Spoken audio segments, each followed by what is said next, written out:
Ladies and gentlemen, in an age saturated with information, it is not truth that spreads fastest, but fiction, and among the most seductive fictions of our time is this, that one person, one financier, one so-called puppet master, lies at the center of every global shift. That democracy is not the collective result of millions acting in concert, but the secret design of one hidden hand. It is a dangerous idea, not because it is true, but because people desperately want it to be. In recent years, the world has witnessed something both paradoxical and deeply troubling, the rise of false narratives over established truths. This is not an accident. It is the consequence of a profound shift in how people process information in a fragmented, hyperconnected world. In an age where facts are available to nearly everyone, it is not truth that governs public opinion. It is the story that resonates, that provokes, that confirms bias. And this reality has consequences not just for individuals, but for institutions, for democracies, and for the global order itself. A narrative, by its nature, is emotionally compelling. It connects events that may be unrelated, simplifies complexity, and provides a villain, a hero, and a resolution. It is digestible, repeatable, and viral. Truth, on the other hand, is slow.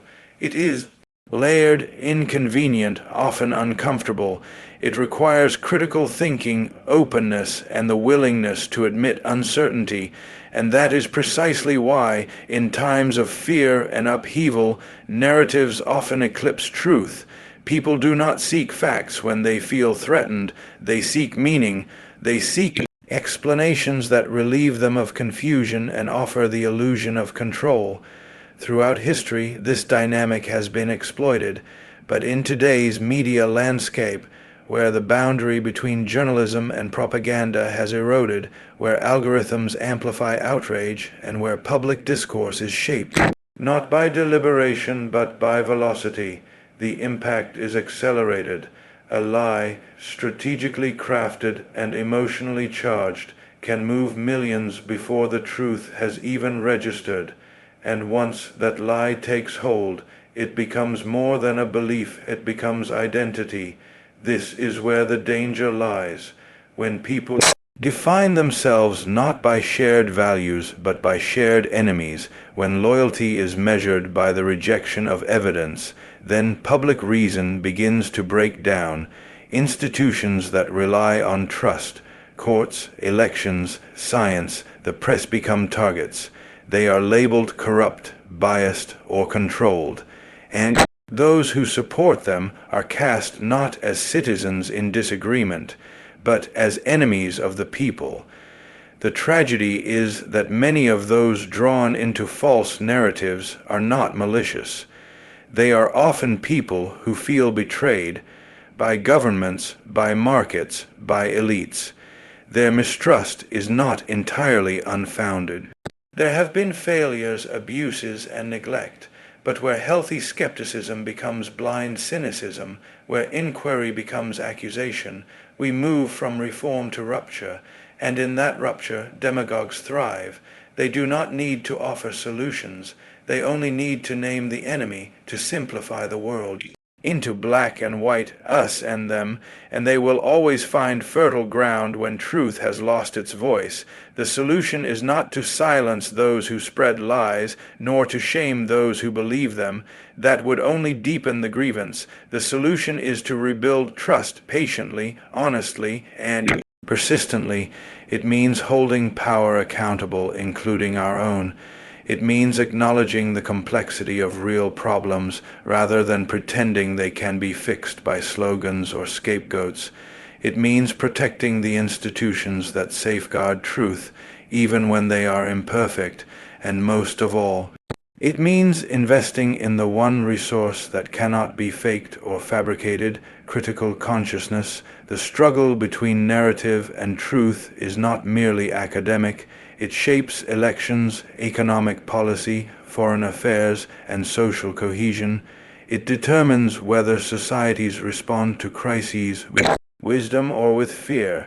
and it tests whether freedom of expression will be used to illuminate reality or to distort it beyond recognition. Those who wish to shape a better future must not abandon the terrain of narrative. They must reclaim it, not with counter-propaganda, but with clarity, with honesty, with stories that are rooted in truth but resonate emotionally. Because ultimately, the most enduring truths are those that speak not just to the mind, but to the heart. To defend truth is to defend democracy. It is to affirm that reality exists, that facts matter, and that no amount of repetition can make a lie true. It is not a battle that can be won overnight, but it is one that must be fought again and again in every generation.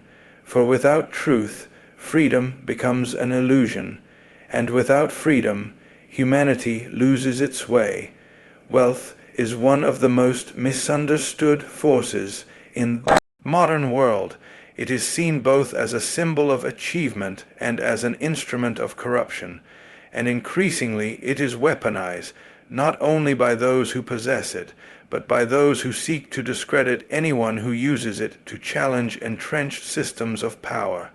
This phenomenon has created a dangerous paradox. When money is used to entrench inequality and extract resources, it is tolerated. But when it is used to advance justice, transparency, or democratic values, it becomes a target of suspicion, hostility, and distortion. There is no question that concentrated wealth can distort economies, politics, and even culture. That is not a theory, it is a fact. Markets are not perfectly rational. They are shaped by the values and incentives of those who dominate them, but the real test of wealth is not its size, it is its direction. What purpose does it serve, who benefits from it, and whose interests are threatened by its redistribution? When wealth is directed toward public good, supporting independent journalism, education, health systems, civil liberties, it shifts power, not toward individuals, but toward institutions and communities that have long been ignored or marginalized. This shift is not always welcomed. In fact, it is often met with resistance from those whose own influence depends on the preservation of silence and passivity. They do not fear the money itself. They fear what the money enables: civic engagement, informed citizens, active participation in democratic life. This is why the accusation of manipulation so often follows philanthropic action. The logic is inverted. Instead of recognizing the empowerment of others, critics frame it as control. Instead of seeing philanthropy as an attempt to level the playing field, they call it interference. And instead of asking who benefits from misinformation, they attack those who fund truth. It is a clever inversion, one that protects the status quo by casting reformers as tyrants and defenders of the public interest as global conspirators. What makes this tactic effective is the growing distrust in institutions themselves. People have been let down by governments, corporations, and in some cases even by the very philanthropists who claim to help them. This disillusionment becomes fertile ground for cynicism, and in that cynicism, anything that appears too idealistic, too ambitious, or too global is viewed as suspect. It is not enough to argue the merits of a program or policy. One must now prove that there is no hidden agenda, and that burden of proof is never applied equally. The result is a world in which using wealth for public good becomes riskier than using it for private gain, where funding the arts, healthcare, or human rights is seen as more dangerous than lobbying for deregulation or financing disinformation. It is not that one use of money is questioned, it is that only one use is questioned. This asymmetry is not accidental. It serves those who benefit from a distracted and divided public. because if society spends its energy attacking those who invest in open access, it has less time to confront those who invest in division, fear, and authoritarian control. There must be space for legitimate debate. No individual, foundation, or institution is beyond scrutiny, but there is a difference between scrutiny and scapegoating, between critique and conspiracy. When wealth is used transparently, with clear goals and measurable impact, it should be judged on its outcomes, not on paranoid assumptions about intent. Otherwise, we risk creating an environment in which the only safe form of wealth is the kind that serves no one but the wealthy. This inversion must be challenged, not to defend individuals, but to defend the principle that wealth, when directed toward openness, equality, and justice, can be a force for good. If we abandon that belief, then we concede the battlefield to those who would use money purely for extraction, for control, for silencing dissent. That is not a neutral choice. It is a decision that will define the future of democratic societies. We are living through a moment when motives are constantly questioned, alliances are constantly undermined, and truth is endlessly reframed. In such a moment, using wealth responsibly is not only difficult, it is dangerous, but that makes it no less necessary. Those who have the means to support freedom must do so, even in the face of distortion, because in the end, it is not wealth itself that corrupts. It is the failure to ask what that wealth is serving, and in that question lies the heart of the matter. Democracy is a remarkable system precisely because of its fragility. It is built not on force or coercion, but on voluntary cooperation, shared belief, and the consent of the governed. That is its strength, and also its vulnerability, for the same freedoms that allow societies to flourish can also be exploited to erode the very foundations on which they rest. This paradox lies at the heart of the democratic project. It must constantly protect itself from being dismantled by those who use its tools against it. Free speech, open elections, and independent institutions are cornerstones of democracy, but when weaponized, they can become instruments of disinformation, populism, and authoritarian ambition. History has shown us time and again that democracy does not guarantee democratic outcomes. It offers the mechanism, not the result.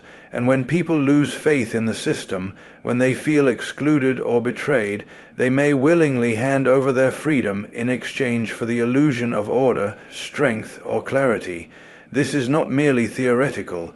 In many parts of the world, we are witnessing a resurgence of illiberalism, not in opposition to democracy, but from within it. Authoritarian figures do not seize power overnight. They rise through elections. They speak the language of the people. They promise to restore dignity, protect borders, or punish enemies. And once they gain a foothold, they begin to dismantle the very institutions that enabled their rise, slowly, legally, systematically, often with the support of those who believe they are defending democracy itself. This dynamic is deeply unsettling because it reveals something uncomfortable, that democracy is only as resilient as the values of its citizens. Constitutions can be rewritten, courts can be packed, media can be co-opted. None of these actions require a military coup. They require only that enough people stop resisting, that enough people come to believe that pluralism is weakness, that dissent is treason, that rights are conditional, and when that threshold is crossed, the descent is swift and difficult to reverse. What makes this moment particularly dangerous is the erosion of shared reality. In the past, political differences were navigated through debate and compromise. Today, they are often bypassed entirely by alternate information ecosystems. People do not just disagree on values. They disagree on facts, on history, on basic truths. And in such an environment, democracy struggles to function. Because democratic governance requires more than ballots, it requires a baseline of mutual understanding. Without that, elections become tribal contests, and governing becomes a zero-sum game. It is important to recognize that democratic backsliding rarely announces itself. It does not come with banners or declarations. It comes with small changes, rules quietly amended, critics discredited, watchdogs defunded, all under the pretense of reform or national unity, and each time it happens, those who raise alarm are dismissed as alarmists until it is too late. But the responsibility does not lie only with those who seek to undermine democracy. It also lies with those who take it for granted. Complacency is as much a threat as extremism, because when people disengage, when they retreat into apathy or cynicism, they create a vacuum. And in that vacuum, others move swiftly to reshape the system for their own ends. Democracy demands constant maintenance. It requires education, vigilance, participation. It is not a static achievement. It is a living process, one that must be renewed with every generation. That means protecting the institutions that sustain it, even when they are flawed. It means holding leaders accountable even when they are on our side, and it means defending the rights of others even when we do not agree with them. The double-edged nature of democracy should not lead us to despair. On the contrary, it should deepen our commitment to its preservation, because no other system grants such dignity to the individual or such hope for collective progress. But that dignity and hope are not automatic. They are choices, they are efforts, and they must be made again and again in the face of pressure, distortion, and fear. If democracy is to survive the forces that now test it, it will be because people chose to stand for principle over party, for truth over convenience, and for long-term justice over short-term victory. That is not easy. It never has been, but it is the only way a free society endures. There is a persistent myth that refuses to die, a myth that behind every crisis, protest, or shift in the global order, there exists a single mastermind pulling the strings. This mythology of the puppet master is not new. It is a modern adaptation of an old psychological reflex. When people feel powerless, they reach for stories that give events a hidden logic. Chaos becomes conspiracy. Complexity is reduced to manipulation.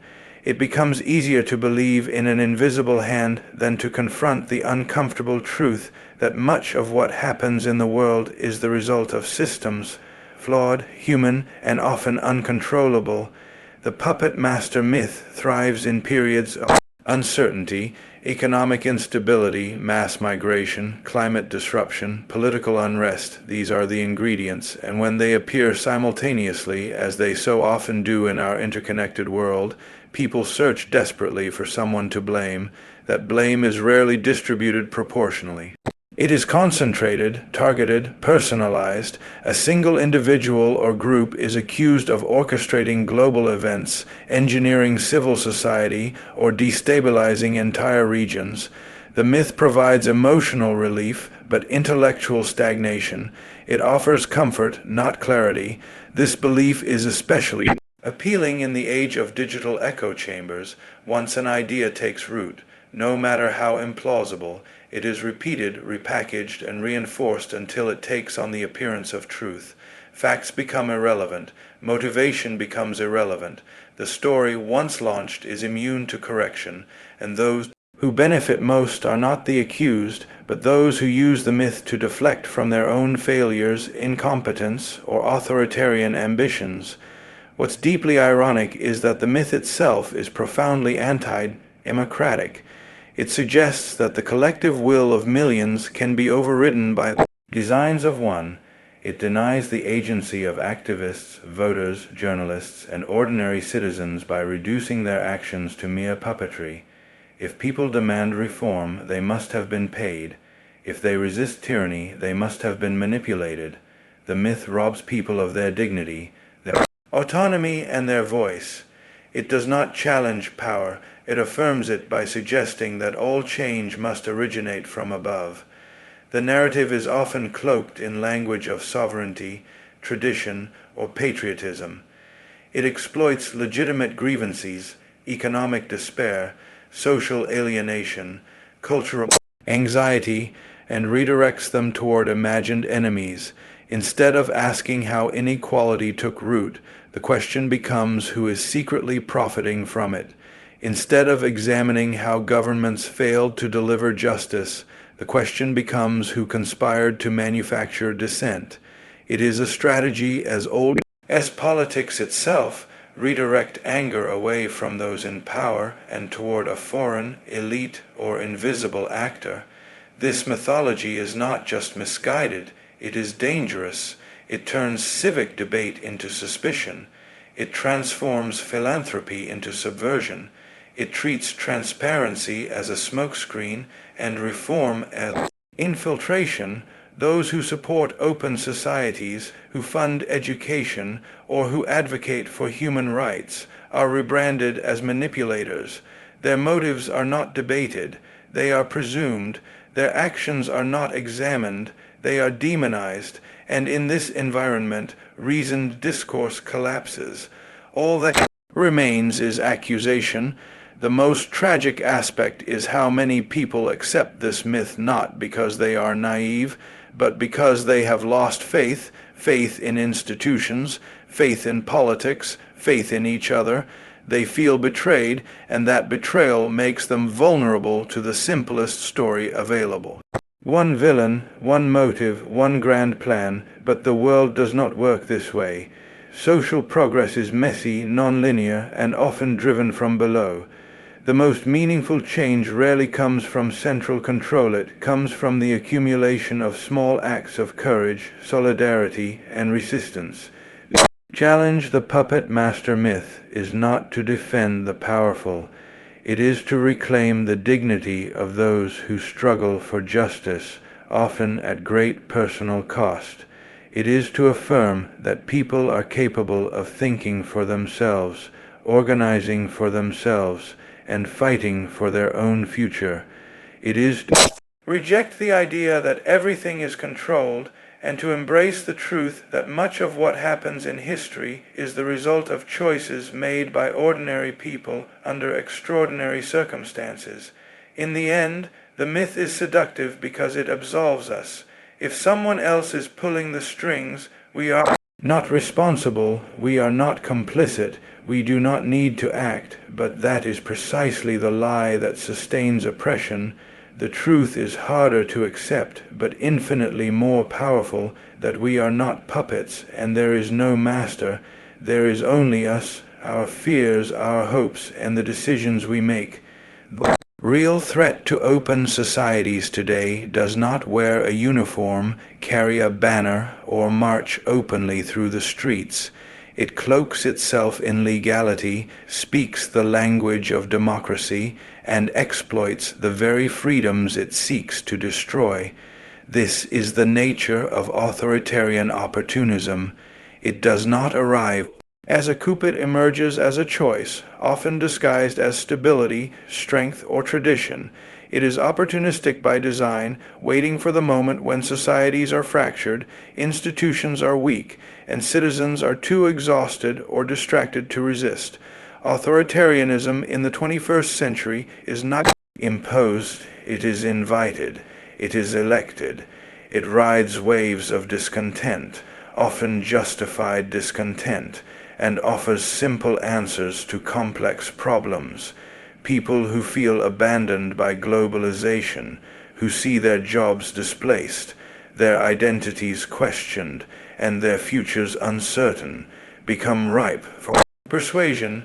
They are not enemies of democracy, they are its casualties, and so, when someone promises to restore order, punish the corrupt, and take back control, the appeal is irresistible. The opportunist understands this instinct. He does not need to win over everyone. He needs only to polarize. To divide, to erode the middle ground until politics becomes a battlefield of absolutes. He creates enemies, foreigners, journalists, academics, minorities, because fear is a more powerful motivator than hope. And then he recasts himself not as a leader, but as a savior, not a politician, but a protector, one who alone can speak for the people, even as he undermines the very institutions that protect them. What makes this moment particularly dangerous is that authoritarianism is no longer constrained by geography. It is global, networked, and often supported by disinformation campaigns that span continents. Autocrats learn from one another. They study how to manipulate public opinion, how to control the internet without appearing to censor, how to rig elections without overt fraud, and they share tactics. They export surveillance tools, propaganda models, and strategies silencing dissent. What begins as a local power grab quickly becomes part of a transnational assault on democratic norms. This is not hypothetical.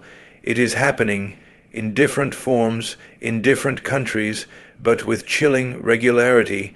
Courts are being packed. Independent media are being harassed. Civil society is being defunded, and every time the alarm is raised, the response is the same: deny, distract, normalize. The opportunist insists that nothing is wrong, that critics are exaggerating, that institutions are still intact. By the time people realize what's happened, it's often too late. The most effective authoritarians are not revolutionaries. They are tacticians. They do not overthrow systems. They repurpose them. They use democratic language to justify undemocratic actions. They use the law not to protect rights, but to criminalize opposition, and they rely on passivity of the public, the indifference of elites, and the short attention span of the media. Their genius lies not in brute force, but in subtle erosion. But perhaps the most insidious aspect of authoritarian opportunism is that it thrives on cynicism. It feeds off the belief that nothing matters, that all sides are corrupt, that truth is unknowable, because when people believe that everything is rigged, they stop participating, they stop resisting, and in that vacuum, opportunism grows unchecked. It becomes the default, not because it was chosen, but because nothing stood in its way. This is why defending open society is not just a political task, it is a moral one. It requires more than elections or legal reforms. It requires a cultural commitment to truth, to reason, to pluralism. It demands institutions that are transparent and accountable. But most of all, it demands people who are engaged, who ask questions, who challenge power, who refuse to be silenced or divided. Authoritarianism is not inevitable. It is a strategy, and like any strategy, it can be defeated if it is recognized, named, and opposed before it becomes entrenched. But that requires clarity. It requires the courage to look beyond the surface of slogans and strongmen and to ask what kind of society we are building and for whom. The cost of complacency is high, but the cost of awakening too late is higher still. We must remember, freedom is not the absence of control, it is the presence of accountability, and wherever opportunists seek to erode that accountability, to twist freedom into obedience, they must be met with resistance, not someday, but now, because the real threat is not that authoritarianism will take us by surprise, it is that it will walk through the front door welcomed by those who believed they were protecting what, in fact, they were helping to destroy. So I say this to you, not as an answer, but as a challenge. Do not surrender your agency to shadows. Do not trade reason for rage. And do not confuse the complexity of the world with the simplicity of a villain. The forces shaping our world are real inequality, nationalism, climate collapse, technological disruption. These are not the works of one man. They are the consequences of collective neglect, collective choices, and collective silence. If we are to build an open society, it will not be by tearing down the imagined architects of conspiracies. It will be by standing up for truth, for reason, for freedom, and for one another. That is not conspiracy, that is responsibility.